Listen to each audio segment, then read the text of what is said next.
বয়স যখন 7 হয়, বারবার যখন সালাতের কথা বলবেন, সাথে করে নিয়ে দাঁড়াবেন, জুমার দিন মসজিদে যাবেন, মাঝে মাঝে নামাজে নিয়ে যাবেন। 7, 8, 9 এই 3 বছর ট্রেনিং এ 10 বছর তো এমনি পাক্কা নামাজে হয়ে যাবে। নাকি বলবেন হুজুর আমি তো পড়ি না, আমি তো খবর নাই। ছেলেরা যে বলবো বাবা নামাজ কায়েম কর, এরা কিন্তু নিজের মুসল্লি হইতে হবে।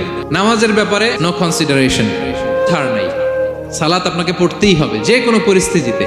এই যে 7 বছর বয়স থেকে বিশ্বনবী ওয়ার্নিং দিতে বলেছেন, 10 বছর বয়স হলে প্রয়োজনে রূঢ় আচরণ করো, শাসন করো, প্রয়োজনে মৃদু প্রহার করো।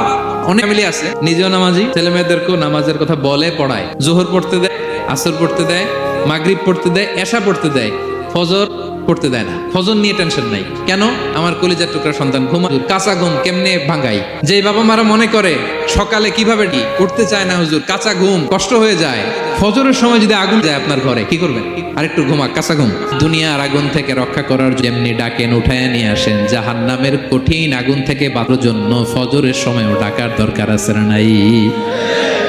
দুনিয়ার আগুনের চেয়ে কমপক্ষে 70 গুণ বেশি তেজওয়ালা। বিষ্ণু বলেন না রকম যে আগুন দিয়ে কিচেনে রান্না করো, জাহান্নামের আগুন কিন্তু এই নয়। জাহান্নামের আগুন দুনিয়ার আগুনের চাইতে কমপক্ষে 70 গুণ বেশি তেজওয়ালা। তাহলে ফজরের সময় ডাকবেন তো ছেলে মেয়েকে, হ্যাঁ, নিজেও পড়বেন, ছেলে মেয়েদেরকেও ডাকবেন। আকিমিস সালাহ।